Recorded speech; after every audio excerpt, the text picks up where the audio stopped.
Hey folks, this is John Kane, co-host and creator of the Two Guys Talking Rush podcast. It's been a while. Sorry for the lull.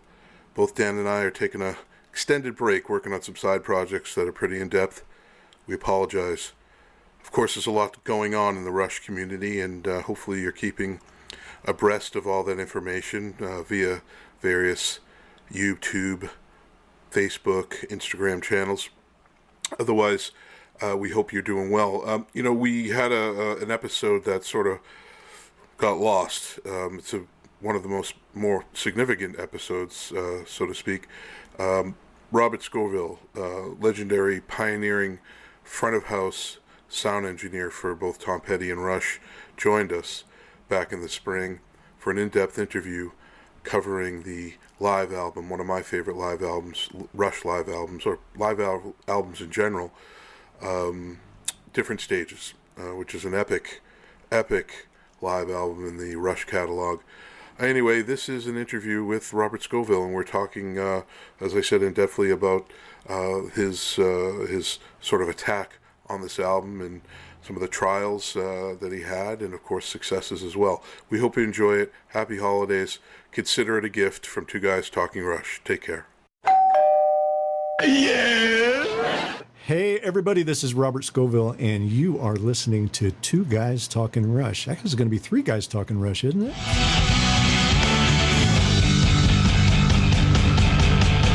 Two guys talking, Rush two guys talking, Rush two guys talking, Rush two guys talking, Rush two guys.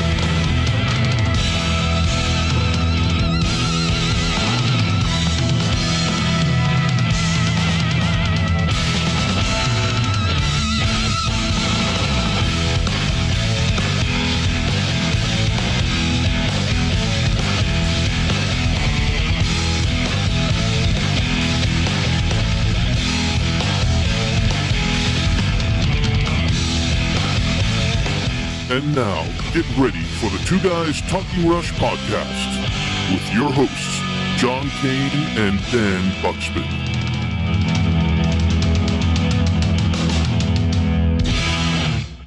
Howdy, gents. Hey, Robert, how are you, sir? I'm good. Good. You looking good? Sporting the big hat there, man. I like it. It is pretty big, man. This will stop traffic, man, especially in a rush traffic jam. Good to see you, man. Good to see you guys. Thanks. Sorry it's been so long getting together on this. Absolutely no need for saying sorry. We really feel privileged to have you on. And I have to say, well, first off, how have things been for you since last year when we talked to you? You were on one of our earlier episodes. Right. How's the industry changed for you, and what's going on in your life? Well, certainly since the last time we talked, we're a lot more back to work. No doubt about that. Good. But it's a different world out there doing shows and working right now. I mean, How so? Well, I'll start with the touring part of it, right? Really one of the things that, is attractive to touring, aside from the work, obviously if you're working with great artists, all that stuff, that's an incredible thing to be a part of. But part of the allure to it is being out traveling around the world, experiencing different culture, being in all these urban and rural environments and experiencing the world, right? All of that is really compromised right now. Like just being in a downtown. We took note of the other night. My wife and I mixed the Rock and Roll Hall of Fame inductions this year. Cool. So we were in Cleveland, and we're staying right downtown, right next to the big center. And it was like at 6 o'clock in the evening, they roll up the sidewalks. There's nothing going on downtown. Wow. And the hotels have no room service. There's no maid service. We checked in at like 8 o'clock at night. I said, "Is there any place to go get anything to eat?" Well, no, not really. Wow. So the whole cultural aspect of it is still way shut down. Yeah. And if you add to that the dynamic of the pandemic on touring, where I totally get it. The normal public does not see this side of it or even understand this side of it. Man, you were asked to live in a bubble. Yeah. A serious bubble. Because you can't like if you test positive and have to shut down for 2 weeks, the consequences of that as being the audio mixer or the lighting designer or something like that is gargantuan. The cost of it, just financial alone, is breathtaking. So, you're encouraged, if you go out to eat, please wear a mask. Please don't eat inside. Look for outdoor places. Please try to stay in your room. All of these things. So, the touring aspect of it, there's just this oppression and kind of stress out there that was never there before. All the things you kind of celebrated before, those are not happening right now. I mean, thank God for the show day.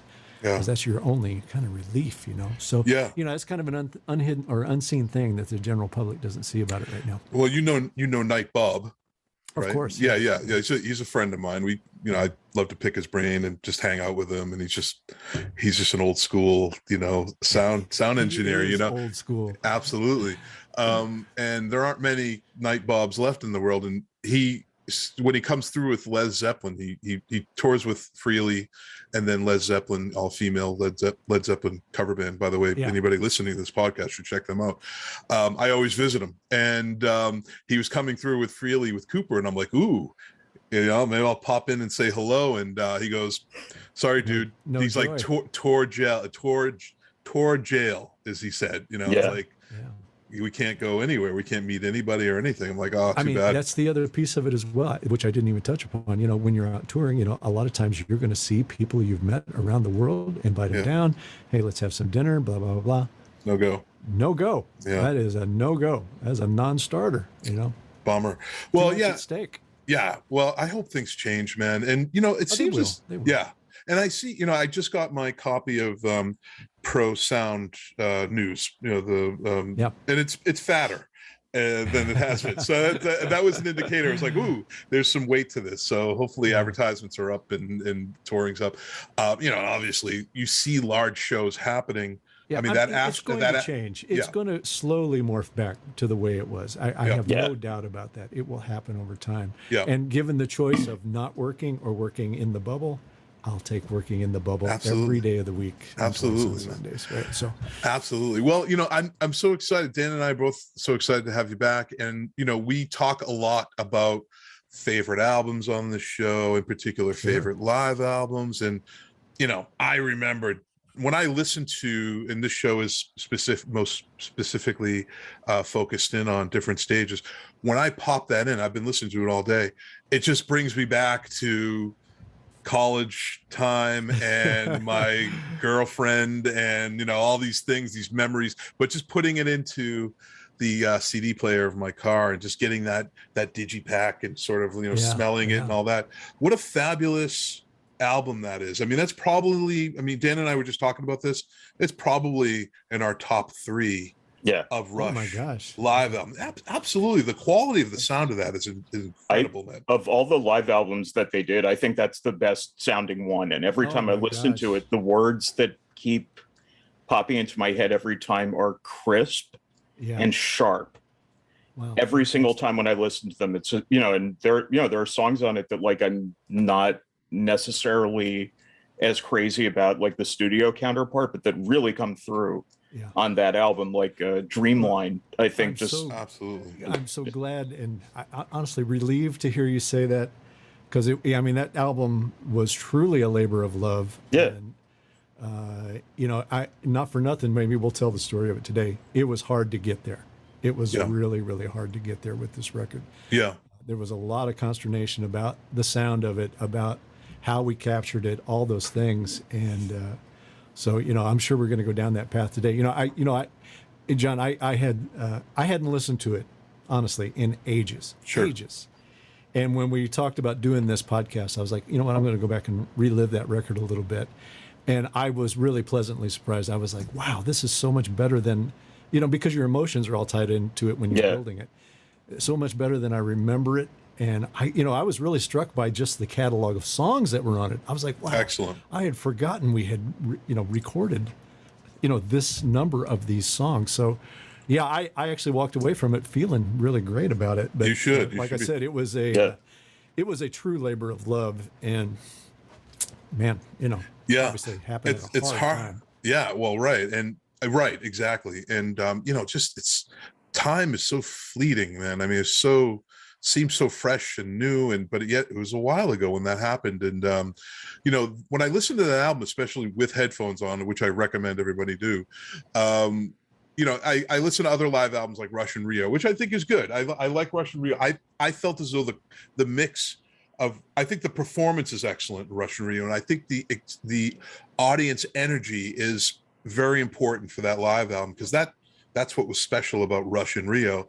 However, the roar of that crowd, to me, it just competes too much with the band's live performance. So it's a distraction for me. Like I intermittently I can deal with it, but the constant roar, I get it, but I get the cultural impact, the significance of that album. But with different stages, you can still hear the audience cheering and having a great time, but it does not get in the way of the live performance at all. And I really thank you for that. I'll say, as somebody who's mixed shows all over the world, and especially in Latin America versus America, I mean, couldn't be more different audiences, Right.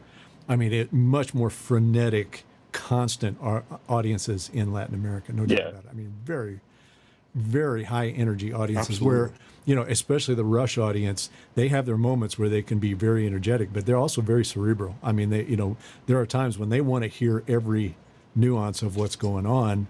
And, it's the old adage in live sound, right? If they're screaming, they're not listening. So that's funny.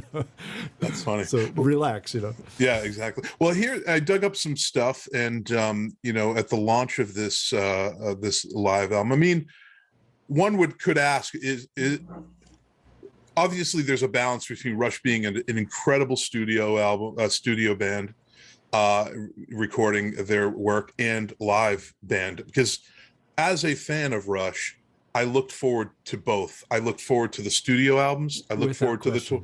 I looked forward to the tour, and I looked forward to the live albums. I mean, what other band? Because sometimes you got a live album from a band, it's terrible. It's just they put it out for the sake of putting out. But there's something special about the Rush live album as a whole. With Rush, they always marked time, right?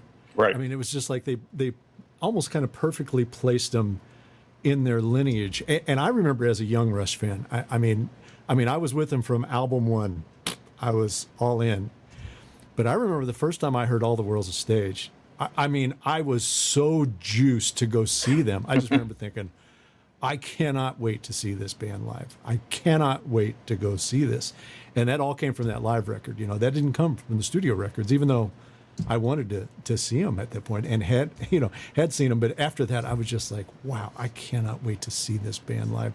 That is going to just be off the chain, So absolutely. And I say this a lot. I feel bad for the new Rush fans that just love them so much, but never got to experience them live. Gosh, yeah. It's a bummer, man. But we have the live albums to have that legacy live on, so that's great. Yeah. Well, I'll tell you, I don't know if you want to kick off the story here, but we're lucky to have this one. Yeah. Yeah. Yeah. Go ahead, man. Tell us where you were in 1997. Did you get notification that this was going to happen? How did you? No. I'll tell you the story of this. So it's going to be a little self-serving to some degree, because I got to tell you the backstory of something else, of a development that was happening kind of in the background of this. So around 1994, let's call it, the advent of the kind of inexpensive digital multi-track recorder came online, the ADAT, right? It was an 8-track digital recorder. You used a VHS cassette to record multi-track digital audio. Absolutely revolutionary. I mean, you could, with 3 of those machines, you could build a 24-track digital recorder for $9,000 that would compete with a $250,000 open reel digital recorder. Damn. I mean, that was just the truth of the matter. Was there difference in sound quality? Of course there was. You kind of get what you pay for. But in terms of functionality, it would absolutely do it. So during that time, and this this was pre this run with Rush. I think it was actually pre Counterparts and maybe even one other tour. I can't remember exactly the time. Yeah, well, there was some certainly pre-Counterparts and pre-Test for Echo. Yep. I had started developing this way to do multi-track recording in high track counts from the mixing console at the front of house position at concerts, right? So at least in terms of just capturing audio You didn't have to bring in a mobile truck, and all the expense occurred with that. You could just record right off of the console and get really good quality. I mean, excellent quality. And that, over time, that morphed into this concept called virtual sound check, right? Where we could take that multi-track recorded material, bring it back into the console, and mix in the empty arena just as if the band was on stage. We had control over every input just exactly as if we were mixing the show, but it was coming off multi-track. So I kind of pioneered all that. I developed that workflow over time, and it was in development when we got up to Test for Echo here. So you were setting levels from previous recordings? Yeah. So wow. That was the beauty of it. You could use the previous night's recordings to kind of get a sense of what the hall was going to sound like and get a really big head start on it. And there were no hiccups in the live performance? I mean, when they came out, all the levels would be set. I mean, there was just everything. Yeah, because they aren't going to play it that much different than they did the night before. It's amazing. How many hours of work do you think that saved you every day? Like, oh my gosh, 8 hours? I'll tell you, 12 hours? Not to go down the whole rabbit hole here, but I'll tell you where it saved things. And it was when I was working with Tom Petty. It extended that band's career. Because, by the time I got it developed into a console feature where it was going to actually release as part of a product was around 2005.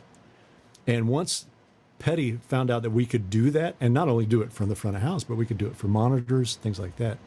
From 2005 to his final concert in 2017, they never set foot in the building for another sound check. Wow. Right? Wow. They trusted it that implicitly. They were just like, why would we even show up if you can do this? So, in terms of rest and being able to extend their career, it took tons of strain off of them in terms of travel. They didn't have to sit around hotel rooms or sit around, dressing rooms waiting for sound check to start and then sit and wait for an opening act. There were times where they would walk off the bus, walk on stage, play, go back to the hotel. Wow. And, that would it just extended their life as a touring entity. So just kind of a sidebar. That wasn't really in play with Rush. I never got it to that stage in Rush. It was purely, we were doing the recording and I was working on the playback mechanism during all those years I was with them. And like I said, didn't really get it developed to where it was releasable to the public until about 2005. Wow. But the thing that came with it, and this was my pitch always to, artist managements and certainly to Ray with Rush and Getty, my pitch was, look, we have the ability to do this very inexpensively where we can capture these large track count multi-tracks right from the front of house. I said, the golden part of it, because every band is guilty of this. Every single band I've ever worked for, bar none, is guilty of this. When the recording truck shows up and the red light goes on, they become a different band. They don't play the same show. They just played 96 times in a row. Pressure. They'll try to do something special. And it rarely works out that you capture something special. All the special nights were in the previous 96. Yeah. Right. So if you get in a situation where you're just recording every night, archive it. Record every night, archive it. They forget the red light's on. And then it's just a matter of going and mining out the great performances. No overdubs, none of that stuff. You're going to pick out the one that was the performance, right? I mean, what other band did that? I mean, the Grateful Dead, maybe. I mean, in a much more primitive way with Yeah, their situation was not necessarily multi-track recording. Right. There were more board mixes, right? Right. Where it was the mix you were hearing at the show, which doesn't necessarily always gel. But you get the vastness, you get the collection of songs to pick and choose from. Totally. With that. Yeah, I mean, the Dead are the kings of this mentality, right? Yeah. So my pitch to these managers and the band members were always, look, let's start recording and archiving. Start recording and archiving. This stuff may not mean anything to you at the end of the tour. It may not mean anything to you in 5 years. But in 10 years, 15 years, 20 years, 50 years, these are going to be gold. Absolutely gold. And, with this album release, they kind of proved that mentality was true because disc 3 was recorded at the Hammersmith Odeon 20 plus years earlier. And Right. they were ready to discard it. They actually said we probably should have erased it at the time. Wow. But now it's got a new context 20 years later. And it's like, oh my gosh, listen to that. And even they admitted it. They were like, when they went to listen to it, they were like, oh my gosh, this is so much better. Yeah. And we remember it in the moment, right? So the recording starts first and then the album the live album idea is later? In this situation, yes, there was Okay. no plan for this to ever be a live record. Huh. Right? It was just going to go and sit in the archive. It was just Wow. going to be this quirky little idea that Robert had to multi-track record. It's sitting in the vault. If we want to do something with it down the road, we'll do it. Right? So there was no focus on doing a live record here. None. Wow. Until Selena's death Right. and Jackie's death and Neil's claim of retirement. That now, all of a sudden, the focus shifts 180 degrees that these might be the last Rush recordings. Right? There's no plan for another studio album past Test for Echo at that point. Right. So these will be the last times you hear them play together. Now, there's a completely different focus on these recordings. They're not this quirky little thing that Robert was pulling together and working on his thing. Right. Now these are the holy grail, right?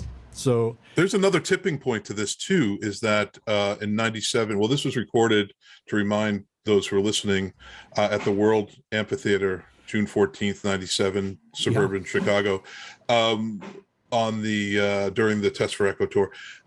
This was the first time, nearly the first time, the band had done an evening with Rush, no Right. more supporting acts. So now you have a bounty of songs to record, right? So it wasn't just like an hour and a half of Rush songs from their catalog. Now we have a diversified collection and of music. they would always try to put new songs in, every couple of shows, every 4 or 5 shows, just to try to keep things fresh, keep everybody on their toes. So there would be this constant rotation of songs in. And that was the other beauty of it. If you were recording every night, you were going to capture those, Mm-hmm. So at the end, you had even more songs than they would have even played on a given night.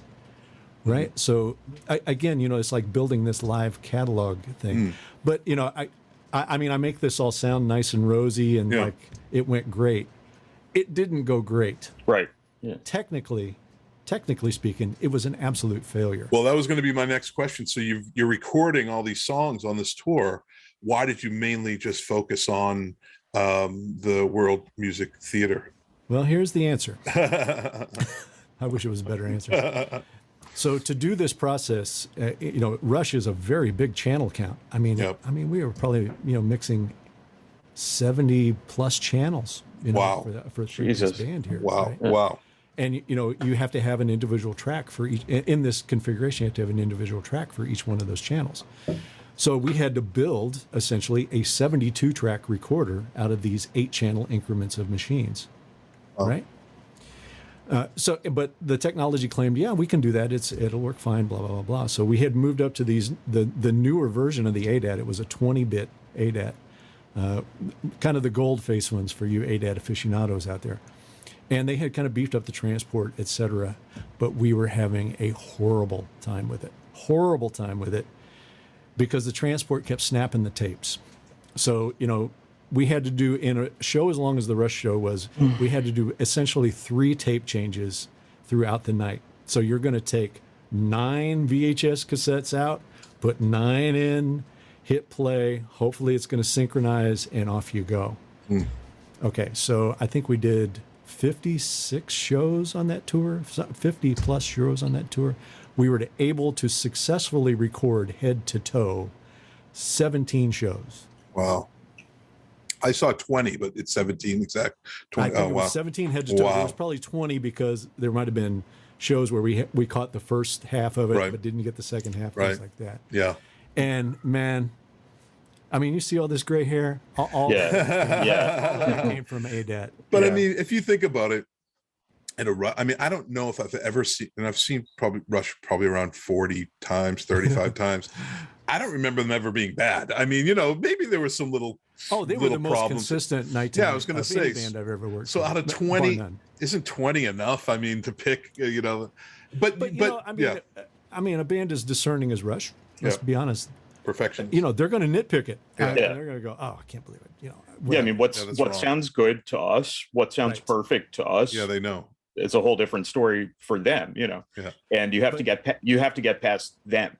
And that is a high bar to clear, I'm sure. Yeah. It is. And it was with this. I'm just going to tell you, it was very tough. I mean, there were times when we went in even to just kind of evaluate the recordings and see what we were doing, where it was just like, ooh, wow, that is just not coming across the way I mean, especially things like, some of the drum miking, some of the distant drum miking didn't come across the way I was perceiving it in the hall. Alex's guitar sound, we were going through, Alex was going through a transition at that point too, guitar sound wise, where he had, I want to say he did it on Counterparts, but I don't remember. It might have been after that.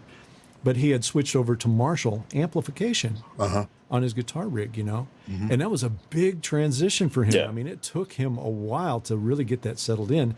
And then on top of it, the way I was recording it really, really was not coming across on tape the way I would have envisioned it coming across, I mean, Alex, the guy's just got such an incredible breadth of guitar sounds. I mean, from distorted to mid-distorted to clean to these sparkling, everything in between. Yeah. And, as anything, when you're trying to cover that with one amplifier topology, meaning Marshall, I don't care, put any amplifier topology in there. Something's going to get compromised in it, And my feeling always was, okay, well, when we went to the Marshalls, his distorted sound, especially when he picked up something like Les Paul or a humbucker, those got really good. But the clean sounds took a hit. The clean sounds, all those really clean, beautiful arpeggios that he does, where they were suffering a little bit from that. So, it's all these kind of trade-offs that are going on inside of this big project that is happening there, So, and I'll give all the credit in the world to Paul Northfield here, because we kind of met in the studio. I can't remember what studio we went into. We went up into a studio. We were up in Canada once to kind of review some of this stuff, because we were listening to it and it was like, wow, the guitars really aren't popping like I want them to pop here, and not recording like I want them. So we kind of put a couple of things in place when we went back out on the tour. But at the end of the day, we didn't capture enough performances. One question is, what was wrong? What were the malfunctions? Because I know fans will be asking that. Like, so what was the issue? Well, it was in the transports of the machines, right? They, like I said, they had kind of strengthened the transport, but I think they had overdone it. There was a number of times where we would just simply put the entire mechanism into rewind, maybe at the end of the night or whatever, and it would rewind it hard enough to snap the tapes, or we'd get 9 tapes in the machine, hit play, record, and it would sit there and never sync up. It's just like, oh man, come on. I mean, it was just the most painful thing. But again, you have to keep the mindset at the time in play, right? It was about kind of multi-track archive, but it was also about virtual sound check development. Right. No one was thinking live record. So we were relaxed about it. I mean, troubled by it. Don't get me wrong. I mean, I was on with the manufacturer all the time trying to get it to work. But there was no urgency in it, that it was like, well, these are probably going to get thrown away anyway. No big deal. That's a good point. I mean, nobody, I don't want to say we didn't care. We cared, but it just wasn't a hot topic, Yeah. But then, after, Selena and Jackie passed away and it looked like the band was going to close down, man, I mean, the focus was red hot on those tapes now. And, of course, there's a lot of, and it's human nature. It's natural. You look back on it and go, oh, God, why did I do that? Or how could we have let that go? Things like that. But there just wasn't that focus then, There just wasn't. I imagine if there was a live album on the plate, that it would have been extremely frustrating. You would have not only been gray, but you would have been bald, by pulling your hair out. We would have come up with honestly, we would have probably come up with another solution. Just went, okay, we can't be missing these shows. There's going to be 52 of them or whatever it was. I don't even know what it was. Yeah. So we can't only get 17 shows. Right. Well, there's a lot of bands that will take a song from one show and match it up with another and have sort of this collage of songs from a tour and make that the live album. That's not uncommon. Lots of bands have done that over history. Most part, Yeah. Right. So all might have not been lost if you had 56 shows and bits and pieces from 56 shows. Yeah. I'm sure there would have been a live album in that. So my question leading up to is, why did you pick this? Or why did I imagine Getty had a lot in the say of final say. Yeah, sure. The final say. Yeah. So why this particular show? What made it? I'm sure it's just an amalgam of all of the metrics that you would use to judge something. Okay, did the band collectively perform it well? Was the audience energy good? Did the room sound good? All of those things have to add together. And you just kind of put it through this little matrix of things. Now, that said, I will tell you this. And it was really during the time that we were kind of getting ready for this record. I had tons of multi-track material. And I tried to come up with ways for us to break it down and get it easier for them to pick. Right. I remember sending, Ged or Alex DATs, 2-track recordings of, okay, here's 16 takes of Tom Sawyer. Tell me which one you want, so we could pick that multi-track and put it as part of the thing. But I will tell you, without hesitation, that is some of the hardest, most back-breaking work I have ever done. Wow. Ever done. Because even when you get it down to that point where you're going to start auditioning the takes and go, okay, yeah, Cincinnati, that's the take.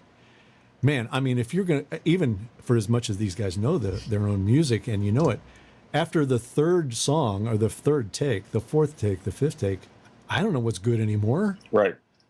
And especially as somebody as consistent as Rush, the differences between those takes are kind of nuanced, So it's just exhausting work to try to sit and listen to, 10, 12, 14 takes of the same song from different nights and kind of go, yeah, that's the one. It's just this process of elimination. You kind of go, no, not that one. No, not that one. Okay, now we get a top 6. Let's go reevaluate. No, that's the solo's really better in that one, but I don't know, the intro is good in that one. It's just that over and over and over and over again. Well, you have to become like this really brutal gardener. Sort of, shears, that you can't be a hoarder. That's the thing. It's like, have you looked at that magazine in 10 years? No, then let's. Right, yeah. But honestly, speaking of hoarding, for me, it's like, please release all of these recordings. I will hoard them all. I will buy them all. I don't care what they sound like. I don't care if there's some like tiny little detail that's offered. I would be thrilled if for them to put out like all 17 of those shows Dan, in like a 34 disc box set. I would buy it. That's you're kind of my secret weapon there, because I understood that because I was that guy. Like I everybody who's really into music and especially really into a given artist is ultimately a collector. Yeah. Right. Absolutely. That's what drove the whole bootleg market. Right. The whole bootleg market was driven by guys who said, no, I don't want the produced record. I want the desk mix that came from that show. I'll give you a great example of that. One of the records that live records that I kind of grew up on was UFO, Strangers in the Night. Yeah.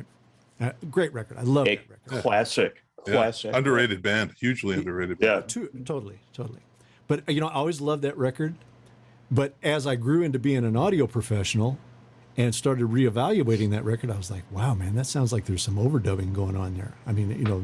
That doesn't sound natural. It sounds good. It's a great performance, but I'm going to bet you that's not some of the actual takes, some of the actual performances.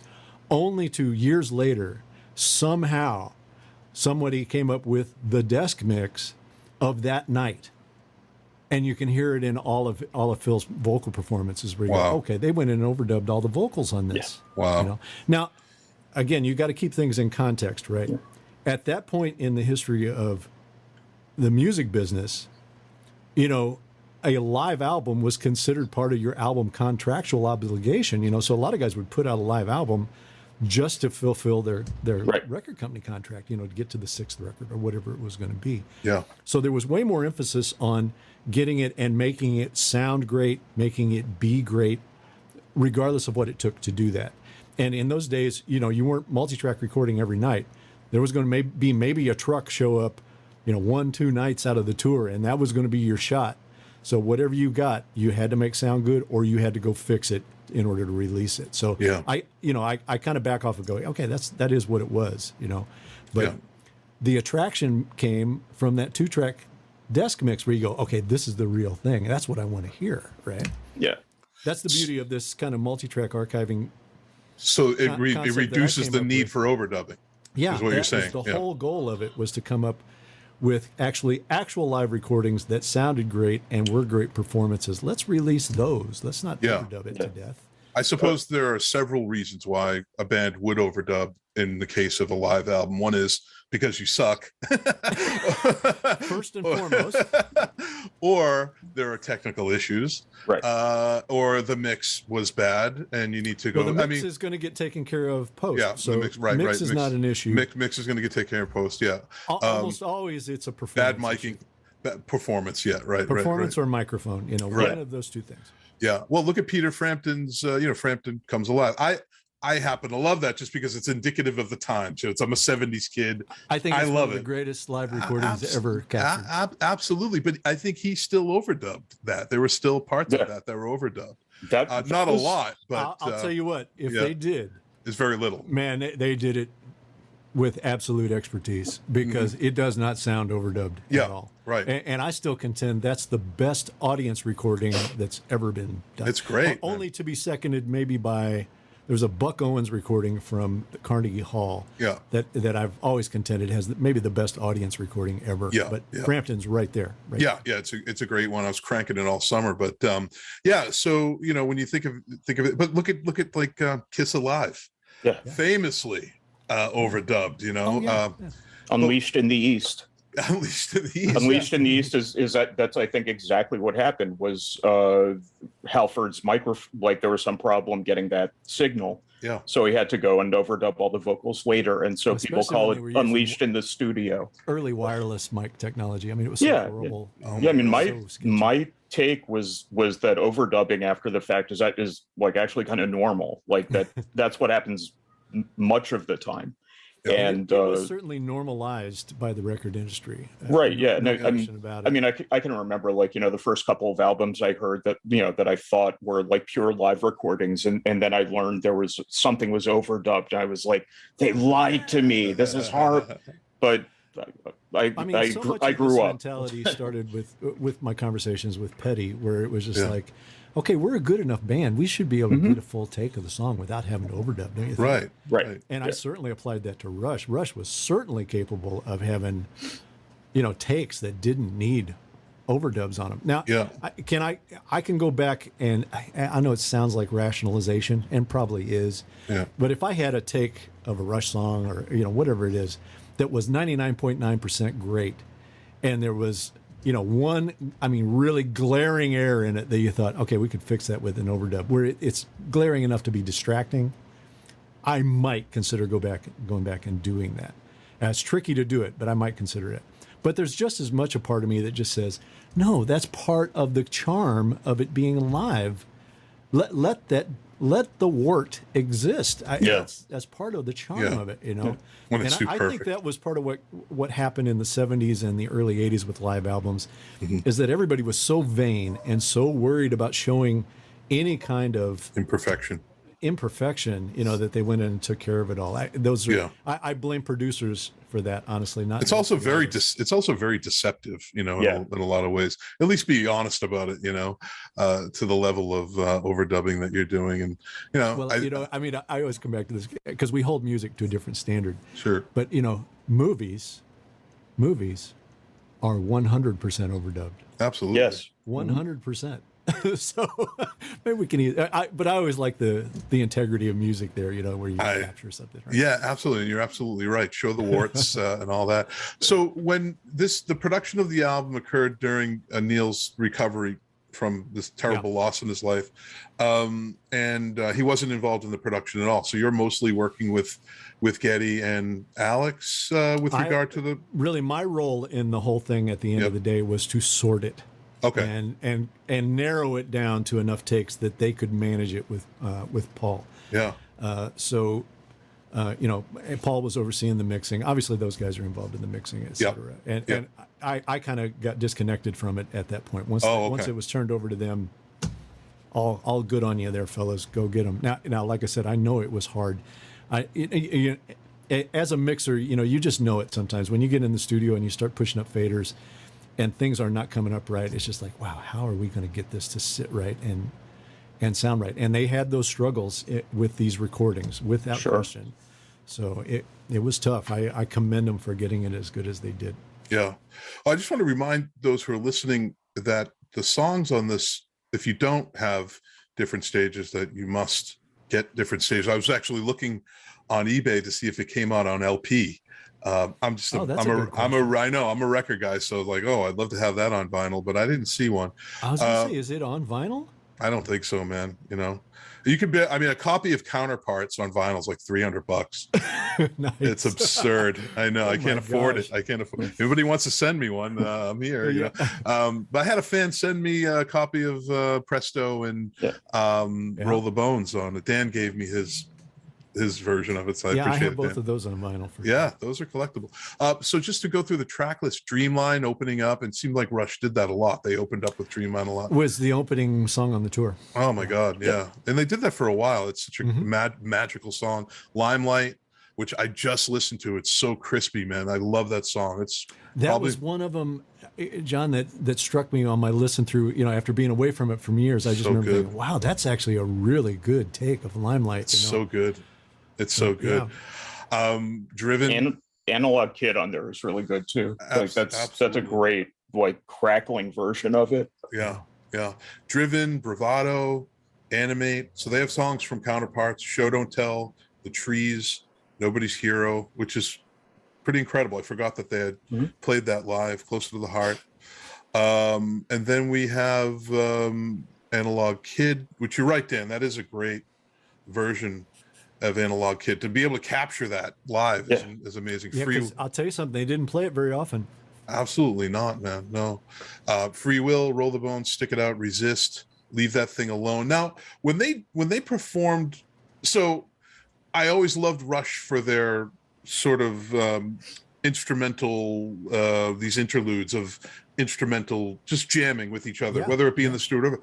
To be able to do that live, I mean, how do you capture the nuances of a non-lyrical performance in that way? Is there a different approach than the lyrical, or what?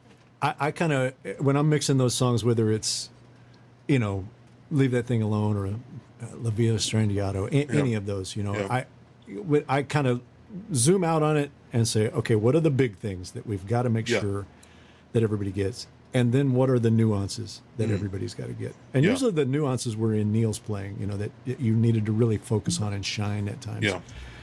But it's, as a mixer, I know it sounds so fluffy to say it when most people hear it, but you're like one of the musicians. You're thinking in terms of composition. It's like, what do I need to feature now? What do I need to show now? And you're counting in your head, just like Neil's counting in a part. Okay, 4 more bars till we get to this. You're thinking like that on the console and thinking very, very musical. I've said this in many mixing classes and many, many years of doing this. Mixing is not a technical skill. It is a listening skill. It is absolutely a listening skill. It's a music appreciation skill. Of course, there are music production appreciation levels to it as well, but it is not a technical skill. It is a listening skill. That's an interesting thing to say. So Leave That Thing Alone, The Rhythm Method, Natural Science, Force 10, The Spirit of Radio, Tom Sawyer. They were just big. Natural Science was a really cool grab on Oh this. my God, man. I always loved that they did that live. You've really, I mean, if you look at the landscape of songs that are on this album, for a live album, it's got some big songs on here. Some of Rush's most significant and beloved songs in their catalog. So it's sort of an amazing live album to have, and for you to be part of it is an incredible. Just the timeline of songs that they gathered there, and I am certain part of this was driven by the thought that this may be the last Rush recordings. I hate to keep dwelling on that, but I'm sure that drove part of the thinking here. Because look at this. You got everything, even the whole. I think this was the first time 2112 was captured live head to toe. Right. That's right. Because it's an evening with Rush. Been captured head to toe previous to this. Right. And just having that length of time, that span of time covered with all these songs, I thought that part of it I thought was impressive and spoke really to what kind of band they're like in concert. They can pull out anything. And play. Yeah. I found an article from 1998, which I had never seen before, and it's sort of cool because there's some really nice quotes from the band regarding the album. Getty says, "We started recording material on the Counterparts tour. We knew that sooner or later we would have to release a live project. It just seems to be a pattern with us that every 3 or 4 albums to update our live sound." after every live album, I swear we're never going to do another one, but we always do another. Right. I think we're just trying to create some kind of record for having the most live albums of any band in the history of rock music. Well, they might have done that. Yeah. It's But, incredible. for me, it was always like every one of those little marks of live records were like, just for me personally, were validations of everything that they'd done in the studio. You know, they were validations of them as a band, as a performing entity. You know, it's like, hey, yeah, we can get in the studio, we can do all these tricks, we can make these incredible sounding records. But guess what? We can go out in front of 18,000 people and pull that off as a 3-piece. Want to see? Come and watch. Yeah, absolutely. He says it was a big project.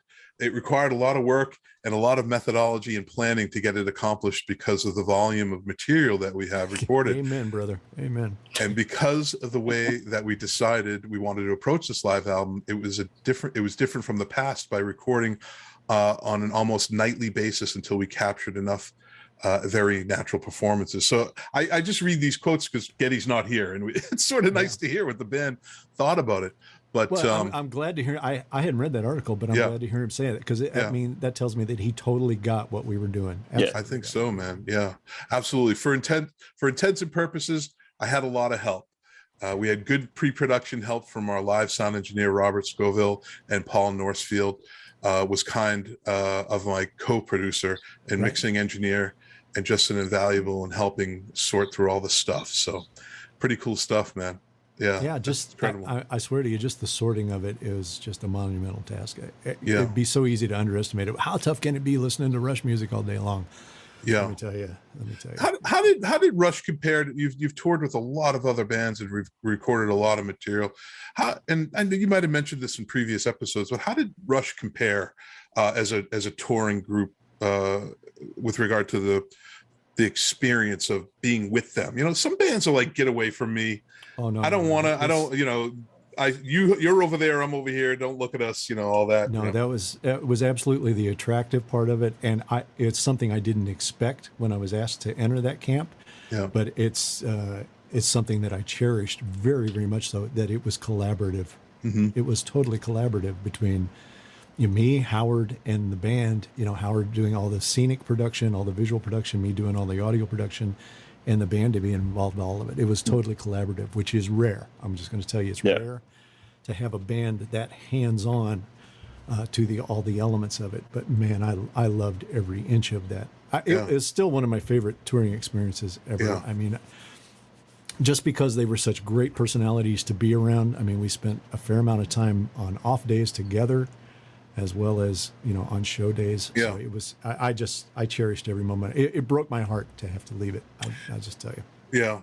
Well, I need to make this distinction because Rush are different. And by Rush being different, the material is different. And by the material being different, it's the studio album and the live album that are very different from traditional bands. So you have a band that gets into a studio and there are 50, 60 tracks just layered upon layer of sounds, but Rush were able to carry that off live. What they did in the studio, they did live. That's what I was saying earlier. That's to me one of the most commendable things that they ever pulled off in their life, because it would have been so easy just to back off and do what everybody else was doing, which is, okay, we're going to have a keyboard player playing backstage and do all these keyboard parts, etc. So it's going to be a trio that you can see, and then an ensemble backstage that's actually filling in all the holes. They refused to bend to that. Absolutely refused to bend to it. And I absolutely loved that they did that. But I will say this for you. There's not too many trios in this world that could have pulled that off. No. I can think of maybe 3, but one of them is certainly Rush, because they just expanded the amount of things that they were responsible for during the show. I mean, I can't tell you how many times I would watch Geddy at rehearsals and just think, how many things can that guy do at one time? I mean, he's singing these odd kind of counter melodies and rhythms. He's playing bass. Like, this isn't like 2 and 4 bass. I mean, this is full on complex bass parts. along with playing keyboard parts with his feet. I mean, it's just like, what is going on here, you know? And then of course Neil's got this, you know, this kit where he, between the electronic drums and the real drums and the samples, I mean, he can play all the color parts. There were times where he was playing the keyboard part, you know, through a sample or whatever. Yeah. I just admired him for it. I just admired their steadfastness to it. Yeah. To do that, you know. Well, you know, it's sort of what's that? The Colbert Show. What did Colbert say that they lasted so long that they did they ever play a song so long that when it was over they had influenced themselves? Yeah. Well, there's some truth to that because I love that. Yeah, I know, me too. And you know what's funny about that is that whatever they played in the studio, they sort of were obligated to play it live, and it felt as though they were obligation, but they took it totally as the challenge. Yeah, the challenge. Yeah, right? That's what I mean, right? Yeah. So the challenge was, we need to do this live. This is a challenge for us to do. Let's do this. But it's sort of like they did it intentionally. It's like self-sabotage. Let's create this masterpiece in the studio. This monster that we've got to build every night. Yeah, man. And playing it every night. That's the operative sort of idea, is that they weren't just doing this every now and then on a tour. I mean, 50 dates, 60 dates, however long for they were on the road, and they were playing at this level is absolutely incredible. I mean, Getty says here, there's something about live performance that strikes at the very core of what got us to do what we do. So we pay some special heed to that. And I guess essentially, regardless of your success or regardless of the style of music you're writing, when you boil it all down, we're concerned with how well we're playing. That puts it all back into a proper perspective for us. I mean, that's the core of Rush, man, right there. It is. Yeah. I mean, their live performances are their validation. I just keep coming back to that. You know, they just did it as good as anybody. And you know, I'll stay on my personal crusade here. Yeah, you're a fan. On behalf of Alex. For my money, Alex Lifeson is the most underrated guitar player in the history of rock music. By a long shot, he is the most underrated. Yep. The breadth of material, the breadth of riffs, the breadth of singable solos. I mean, you just mimic them in your head over and over again. It's just breathtaking, let alone all the sonic textures that he put together on guitar. Yeah. On Rolling Stone's list of like 800 greatest guitar players or whatever, he ranked significantly lower than Johnny Ramone. Yeah. Which is amazing to me that anyone would print that and sell it to people. That's Rolling Stone, though. Yeah, I was going to say Rolling Stone's had a history of misguided, bad over and over again. I know. I mean, in their defense, and it's a weak defense at most. If they're talking about most influential guitar players, okay, maybe I could go there. Sure. But in terms of just pure guitar talent, sorry. I say that about David Gilmour too, man. It's just hugely underrated. Yeah, I love Gilmour. But David Gilmour is underrated by everybody except for guitar players. Guitar players totally. They know. Yeah, I know. Absolutely, man. That's so true, man. You know, people who are listening to this podcast, you were on an earlier episode of ours, and we sort of talked about your origin story. So if they want to learn more about who you are and where you sort of how you developed your skill and how you ended up with Rush, we won't get into that too much now. Definitely check out that earlier episode. But you were always a Rush fan before you. From day one.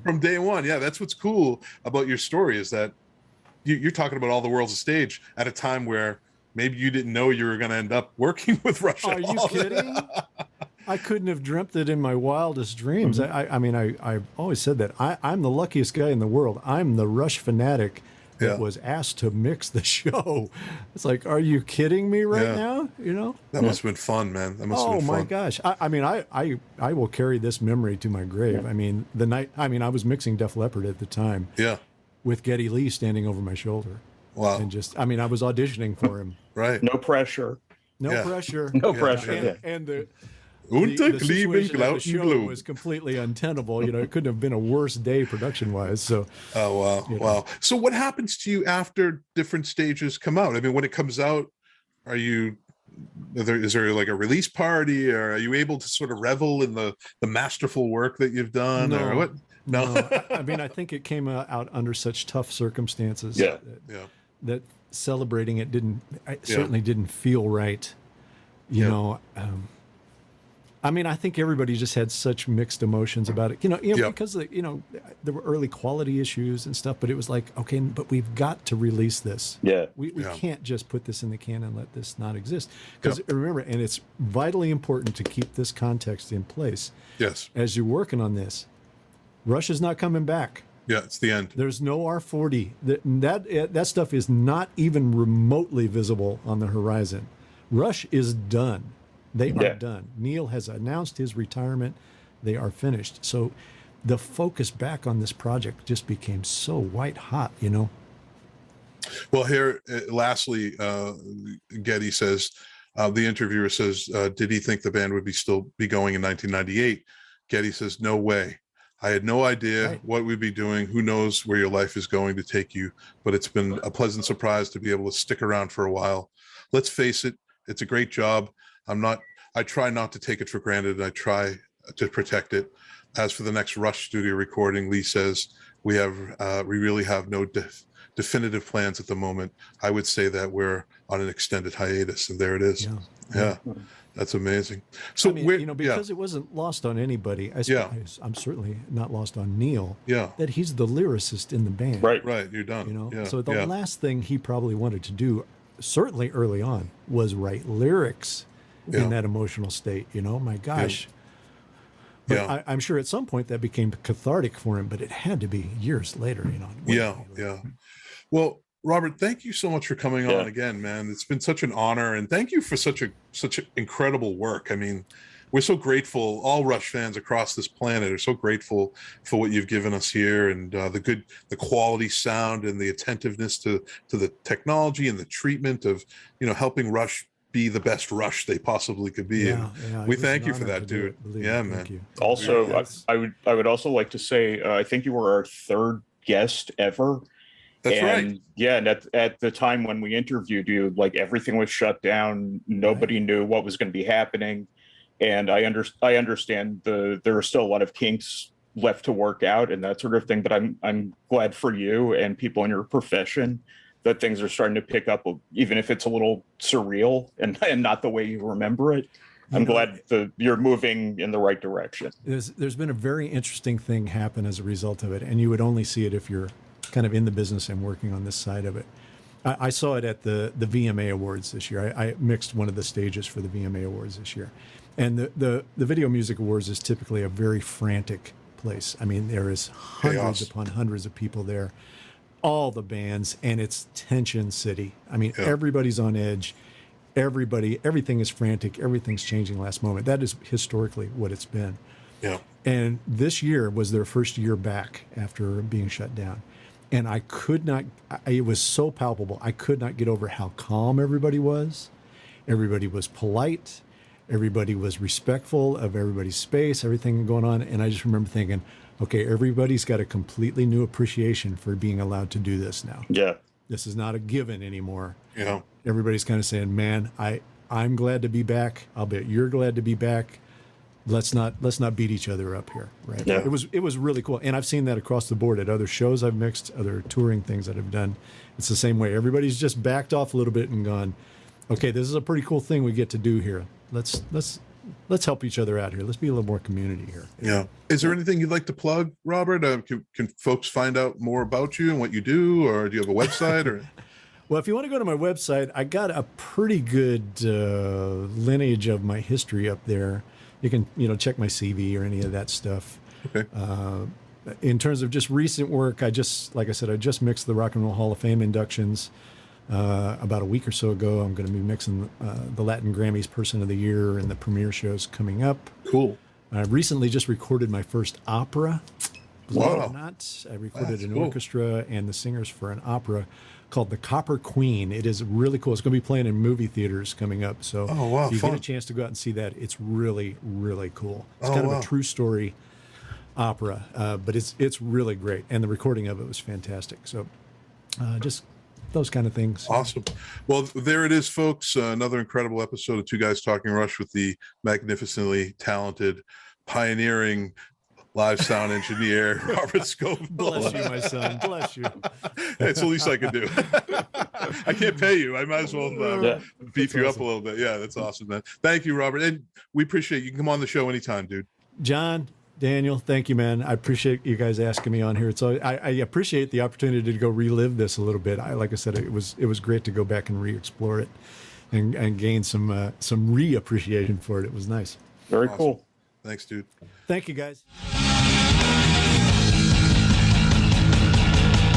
Two guys are talking, brush two guys are talking, brush two guys are talking, brush two guys are talking, brush two guys.